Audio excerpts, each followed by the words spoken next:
Hello students, स्वागत है आपका आपके अपने YouTube channel AV maths academy में। आज हम स्टार्ट करने जा रहे हैं क्लास 8 का chapter number 15 symmetry, reflection and rotation का इंट्रोडक्शन, जिसमें हम सीखेंगे कि सिमेट्री किसे कहते हैं, लाइन ऑफ सिमेट्री क्या है, रिफ्लेक्शन सिमेट्री क्या होती है और रोटेशनल सिमेट्री क्या होती है। चलिए तो स्टार्ट करते हैं।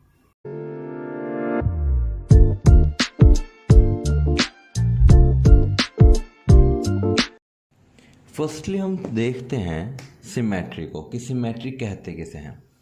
अब हमने एक एग्जांपल लिया है एक रेक्टेंगल का। हमने एक रेक्टेंगल बना लिया। अगर इस रेक्टेंगल को मैं बिल्कुल बीचों बीच से काट दूं तो क्या मेरे बचे हुए दोनों पार्ट बिल्कुल सेम टू सेम होंगे? यस, बिल्कुल सेम होंगे, है ना। अगर मैंने ये एक हार्ट बनाया, ठीक है ना, इस हार्ट को अगर मैं बिल्कुल बीच से काट दूं तो क्या ये दोनों पार्ट बिल्कुल आइडेंटिकल होंगे? बिल्कुल होंगे, है कि नहीं। इसी तरीके से मैंने एक लेटर बनाया एम। अगर इस एम को मैं बिल्कुल मिड में से काट दूं तो क्या ये वाला पार्ट और ये वाला पार्ट बिल्कुल सेम होगा? बिल्कुल होगा, है ना। तो इस चीज़ को हम बोलते हैं सिमेट्री, कि जब हम किसी चीज़ को बीच से कट करें तो वो बिल्कुल सेम टू सेम होनी चाहिए, ठीक है ना। अब यहाँ पे हमारे पास दो तीन चीज़ें आती हैं, इसके तीन पार्ट आते हैं। फर्स्ट कि line of symmetry, line of symmetry. अब जैसे कि आप देख पा रहे हैं कि आपने इन फिगर को कट करा तो आपको एक ये डॉटेड लाइन मिली, यानी कि वो लाइन जिसके थ्रू आपने इनको कट करा है टू इक्वल पार्ट्स में, तो उस लाइन को हम कहेंगे लाइन ऑफ सिमेट्री, ठीक है। अब ये लाइन ऑफ सिमेट्री होती कितनी तरीके की है? ये लाइन ऑफ सिमेट्री होती है आपकी तीन तरह की। First, vertical line of symmetry.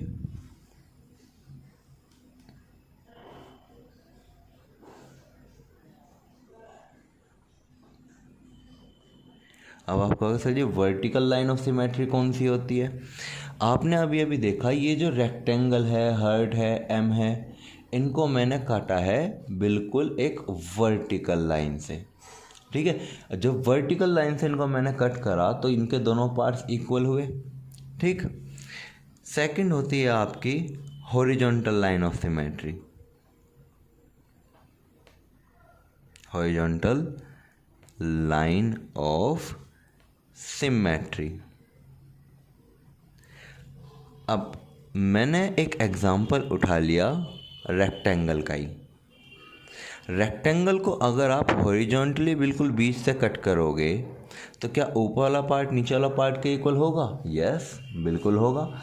लेकिन अगर आप इस हार्ट को बीच से कट करोगे तो ये जो हार्ट है, ऊपर का पोर्शन तो आपका कुछ इस तरीके में कट हो गया और नीचे का पोर्शन आपका कुछ इस तरीके में कट हो गया। क्या ऊपर वाला पोर्शन नीचे वाले पोर्शन के इक्वल है? नहीं है, है कि नहीं। तो कुछ आपके ऑब्जेक्ट ऐसे होते हैं जो कि वर्टिकल में सिमेट्रिक होते हैं, वर्टिकल लाइन ऑफ सिमेट्री के थ्रू। कुछ ऐसे होते हैं जो हॉरिजॉन्टल लाइन के थ्रू होते हैं और कुछ ऐसे होते हैं जो कि दोनों में ही होते हैं। जैसे कि हमने देखा rectangle vertical line of symmetry को भी फॉलो करता है, हॉरिजॉन्टल लाइन ऑफ सिमेट्री को भी फॉलो करता है, बट आपका जो हार्ट है वो वर्टिकल लाइन ऑफ सिमेट्री को तो फॉलो करता है लेकिन हॉरिजॉन्टल को नहीं करता। सिमिलरली जैसे आपका एम है तो एम वर्टिकली को तो फॉलो कर रहा है लेकिन हॉरिजॉन्टली को फॉलो नहीं कर रहा, ठीक है ना। एक तीसरी चीज़ होती है जिसका हम बोलते हैं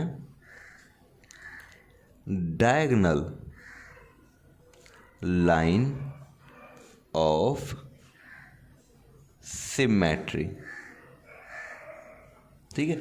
अब ये डायगोनल लाइन ऑफ सिमेट्री क्या होता है? अब इमेजिन करिए कि आपके पास एक स्क्वायर है, ठीक है। आपने इसको वर्टिकली कट करा तो भी दोनों पोर्शन इक्वल हैं, हॉरिजॉन्टली कट करा तो भी दोनों पोर्शन इक्वल हैं। लेकिन अगर आप इसको डायगोनली कट करते हैं, यानी कि इस तरीके से कट करते हैं, तो भी ये वाला पोर्शन इसके इक्वल है। आप जब फोल्ड करेंगे इसको, क्या ये पोर्शन और ये पोर्शन बिल्कुल सेम होगा? बिल्कुल होगा। तो यानी कि हमारे पास एक और चीज़ निकल कर है जिसे हम बोलते हैं डायगोनल लाइन ऑफ सिमेट्री। ठीक, ये आपके स्क्वायर में होती है। अब बहुत से बच्चे कहेंगे सर क्या मेरी diagonal line of symmetry rectangle में भी होती है, क्योंकि अगर मैं इसको इस तरीके से कट करूं तो ये मेरा निचला पोर्शन इसके बराबर आ जाएगा। मैं आपसे कह रहा हूँ बच्चों एक बार इसको फोल्ड करके देखो। जब आप फोल्ड करके देखोगे तो क्या आपका ये कुछ इस तरीके से चला जाएगा, और अगर चला जाएगा तो इसका मतलब इसमें डायगोनल लाइन ऑफ सिमेट्री नहीं है। ठीक है ना। अब चलते हैं हम आगे। हमने अभी सीखा लाइन ऑफ सिमेट्री के बारे में, यानी कि जो लाइन को कट करेगी वो लाइन ऑफ सिमेट्री है। हमने वर्टिकल लाइन के बारे में समझा कि वर्टिकल लाइन ये बिल्कुल सीधे वाली जो आपकी वर्टिकल है, हॉरिजॉन्टल इस तरह वाली, डायगोनल इस तरह वाली। ठीक है। अब डायगोनल सिर्फ ऐसा ही नहीं होता बेटा, डायगोनल इस तरीके से भी डल सकता है आपका। कभी आप सोचो कि सर ने तो बस एक ही साइड का बताया, नहीं, आपका इस तरीके से भी डल सकता है। ठीक। अब हम आते हैं अपने रिफ्लेक्शन पे कि भाई ये रिफ्लेक्शन सिमेट्री क्या है। चलिए समझते हैं। रिफ्लेक्शन सिमेट्री, जब आप किसी शीशे के सामने खड़े होते हैं तो आपने एक चीज़ नोटिस करी होगी कि जो आपका लेफ़्ट हैंड है वो शीशे में राइट हैंड बन जाता है और राइट हैंड लेफ़्ट हैंड, है ना। इसी तरीके से अगर आप कुछ भी अल्फ़ाबेट लिखते हो या कोई भी चीज़ देखते हो वो आपको शीशे में उल्टी दिखाई देती है। इसी रीज़न की वजह से आपने देखा होगा कि जो एम्बुलेंस होती हैं उस पर एम्बुलेंस जो होता है वो उल्टा लिखा रहता है। क्यों? जब एम्बुलेंस उल्टा लिखा होगा तब फ्रंट वाले गाड़ी वाला जब अपने शीशे में देखेगा तो उसको बिल्कुल सीधा नज़र आएगा, है कि नहीं। तो यहाँ पे क्या वर्क करता है, यहाँ पे आपका वर्क करता है रिफ्लेक्शन सिमेट्री। ठीक। अब जैसे कि आप देखेंगे कि आपके पास एक लेटर है ए। ठीक। अगर मैं यहाँ पे एक शीशा खड़ा कर दूँ तो क्या ए जैसा ही नज़र आएगा? बिल्कुल ए जैसा ही नज़र आएगा। अगर मैंने मान लिया एक लेटर है ओ और मैं इसको शीशे के सामने खड़ा कर दूँ तो क्या ये ओ जैसा ही नज़र आएगा? बिल्कुल नज़र आएगा, है कि नहीं। तो इसको हम बोलते हैं रिफ्लेक्शन सिमेट्री। अब ये रिफ्लेक्शन सिमेट्री भी दो तरीके की होती है। कैसी? एक तो वर्टिकल और एक हॉरिजॉन्टल। अब हमें कैसे पता चले कौन सी वर्टिकल कौन सी हॉरिजॉन्टल? जैसे कि आप देख पा रहे हैं ए लेटर दिख रहा है आपको, ये ए को जब आप वर्टिकल मिरर के सामने खड़ा करेंगे तो ए बिल्कुल ए जैसा दिखेगा, लेकिन अगर आप एक हॉरिजॉन्टल मिरर के सामने ए को बनाएंगे तो ए आपका कुछ इस टाइप का दिखेगा। तो क्या ये बिल्कुल सेम दिखाई दे रहे हैं? नहीं।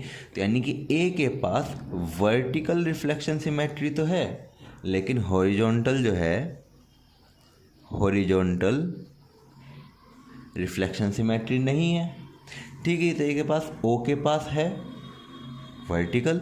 अगर मैं इसको हॉरिजॉन्टल के साथ देखूं तो ओ आपका ऐसा बनेगा, यानी कि ओ के पास तो वर्टिकल रिफ्लेक्शन सिमेट्री भी है और हॉरिजॉन्टल रिफ्लेक्शन सिमेट्री भी है। ठीक। सिमिलरली मैंने एक और लेटर उठा लिया बी। बी को जब आप वर्टिकल मिरर के सामने फेस करेंगे तो बी आपका कुछ इस तरह से बना हुआ नज़र आएगा, लेकिन इसको अगर आप हॉरिजॉन्टल के सामने रख देंगे तो बी आपका कुछ इस तरीके से बना हुआ नज़र आएगा। तो इसका मतलब बी के साथ हॉरिजॉन्टल रिफ्लेक्शन सिमेट्री तो है लेकिन वर्टिकल रिफ्लेक्शन सिमेट्री नहीं है, है ना। तो इस टॉपिक में हमने सीखा वर्टिकल रिफ्लेक्शन सिमेट्री और हॉरिजॉन्टल रिफ्लेक्शन सिमेट्री। एक और फिगर चलो ले लेते हैं। अगर मेरे पास एक ट्रेपीजियम है, ठीक, ट्रेपीजियम को अगर मैं वर्टिकली किसी मिरर के सामने रखता हूँ तो ट्रेपीजियम आपका सेम एज इट इज़ दिखाई देगा, लेकिन अगर इसको मैं हॉरिजॉन्टली रखता हूँ तो ट्रेपीजियम आपका कुछ इस टाइप का दिखाई देगा, है कि नहीं। तो अब समझते हैं हम अब अपना थर्ड टॉपिक रोटेशनल सिमेट्री। ठीक है ना। हम समझ रहे हैं अब रोटेशनल सिमेट्री के बारे में कि भाई ये रोटेशनल सिमेट्री क्या होती है। अब मैं आपके सामने 3 फिगर दिखा रहा हूँ, फर्स्ट, सेकंड और थर्ड। ठीक है। अब इन चारों फिगर में अगर मैं इस फिगर को देख पा रहे हैं आप 90 डिग्री रोटेट कर दूं तो क्या ये पहले जैसी दिखाई दे रही है? बिल्कुल नहीं, है ना। अगर मैं इसको फिर से 190 डिग्री रोटेट कर दूं तो क्या ये पहले जैसी दिखाई दे रही है? बिल्कुल। यानी कि मुझे इस फिगर को टोटल 180 डिग्री घुमाना पड़ा जिससे कि ये पहली जैसी दिखाई दे। ठीक है, एक्स बना हुआ दिख रहा है आपको। ठीक है, अगर मैं इसको 90 डिग्री रोटेट कर दूं तो क्या ये पहले जैसा दिखाई दे रहा है? बिल्कुल। फिर से मैंने 90 डिग्री रोटेट कर दिया, फिर से पहले जैसा दिखाई दे रहा है। फिर से 90 डिग्री रोटेट कर दिया, फिर से पहले जैसा दिखाई दे रहा है। फिर से 90 डिग्री रोटेट कर दिया तो फिर से पहले जैसा दिखाई दे रहा है। यानी कि ये हर 90 डिग्री पे अपनी जो पुरानी वाली पोजीशन थी बिल्कुल सेम वैसा का वैसा दिखाई दे रहा है। अब चाहे इसको आप एक्स ना मान के प्लस मान लो, चलो आपने स्टार्ट करा यहाँ से, इस डॉट पे ध्यान देना। ठीक है, अब मैंने इसको 90 डिग्री रोटेट कर दिया, क्या ये बिल्कुल पहले जैसा दिखाई दे रहा है? यस। अगेन 90 डिग्री रोटेट कर दिया, क्या ये पहले जैसा दिखाई दे रहा है? बिल्कुल दिखाई दे रहा है। अगेन 90 डिग्री रोटेट कर दिया, अब भी पहले जैसा दिखाई दे रहा है। फिर से 90 डिग्री रोटेट कर दिया, अब भी पहले जैसा दिखाई दे रहा है कि नहीं? तो यानी कि ये वाली जो फिगर थी ये आपकी 180 डिग्री पे जाकर सेम हो रही थी, लेकिन ये तो 90 डिग्री पे ही बिल्कुल सेम पहले जैसी होने लगी। लेकिन अगर मैं बात करूँ इस 4 की, 4 को मैंने 90 डिग्री रोटेट करा, क्या ये पहले जैसा दिखाई दे रहा है? बिल्कुल भी नहीं। अगेन 90 डिग्री रोटेट करा, क्या ये पहले जैसा दिखाई दे रहा है? अब नहीं। फिर से मैंने इसको 90 डिग्री रोटेट करा, अब दिखाई दे रहा है? नहीं। फिर से 90 डिग्री रोटेट करा, क्या ये अब बिल्कुल पहले जैसा दिखाई दे रहा है? यस, अब तो पूरा पहले जैसा दिखाई दे रहा है। यानी कि मुझे इसको बिल्कुल पहले जैसा दिखाने के लिए टोटल 360 डिग्री रोटेट करना पड़ा, है कि नहीं? तो ये जो होता है ये होती है आपकी रोटेशनल सिमेट्री। अब इसमें रोटेशनल सिमेट्री में एक चीज़ आती है, order of rotational symmetry. Order of rotational symmetry क्या है कि भाई ये पूरा कंप्लीट एक रोटेशन करने से पहले कितनी बार ओरिजिनल पोजीशन जैसी दिखी, ये होती है आपकी ऑर्डर ऑफ रोटेशनल सिमेट्री। ठीक है, इसको आप किस तरीके से निकालेंगे? 360 डिग्री अपॉन ए से। अब ये ए क्या है?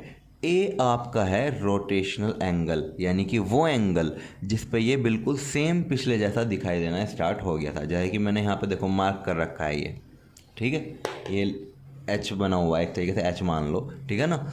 मैंने इसको रोटेट करा 90 डिग्री, क्या ये अभी पहले जैसा है? नहीं है। 180 डिग्री रोटेट करा, क्या ये अब पहले जैसा है? हाँ, पहले जैसा दिखाई दे रहा है। 180 हुआ इसका एंगल ऑफ रोटेशन। ठीक है, अब फिर से 90 रोटेट कर दिया, यानी कि अब टोटल 270 हो गया। फिर से 90 करा, अब टोटल 360 हो गया। यानी कि 360 डिग्री तक पहुंचते पहुंचते ये 2 बार अपनी ओरिजिनल पोजीशन गेन कर चुका है। ठीक, तो इसकी ऑर्डर ऑफ रोटेशनल सिमेट्री क्या होगी? 360 अपॉन 180, यानी कि 2 इसका ऑर्डर ऑफ सिमेट्री है, ऑर्डर ऑफ रोटेशनल सिमेट्री। अब अगर मुझे इसका ऑर्डर ऑफ रोटेशनल सिमेट्री जानना हो तो मैं क्या करूँगा? 360 अपॉन ए। लेकिन इस फिगर के लिए ए क्या होगा? इसका ए होगा 90 डिग्री, ठीक है ना। तो यानी कि 360 upon 90 degree that is equal to 4। यानी कि इस फिगर के लिए ऑर्डर ऑफ सिमेट्री क्या होगा? 4। ठीक है, अब मैं इस फिगर के लिए देखता हूँ, ये तो टोटल 360 पे हुआ था। ठीक है, तो इसके लिए हमने फॉर्मूला लगाया 360 डिग्री अपॉन ए, यानी कि 360 अपॉन 360 कैंसिल आउट होकर क्या आया? 1। तो यानी कि इसका ऑर्डर ऑफ रोटेशनल सिमेट्री क्या है? 1। ठीक है ना। तो हमने आज कंप्लीट करा है अपना इंट्रोडक्शन, किस चीज़ से related? Symmetry, rotational symmetry, reflection symmetry. और आई होप कि आपके जितने भी डाउट्स होंगे इससे रिलेटेड वो अभी तक तो क्लियर हुए होंगे, ठीक है ना। बाकी अब हम नेक्स्ट वीडियो में करेंगे इसके एक्सरसाइज कि भाई एक्सरसाइज में किस टाइप के क्वेश्चन आएंगे, किस तरीके से उनको सॉल्व किया जाएगा, ये सब चीज़ हम उसमें देखेंगे, ठीक है। तो इसी तरह के मैथ्स रिलेटेड वीडियोस को देखने के लिए प्लीज़ चैनल को सब्सक्राइब करें, वीडियो को लाइक करें और बेल आइकन को ज़रूर दबाएं।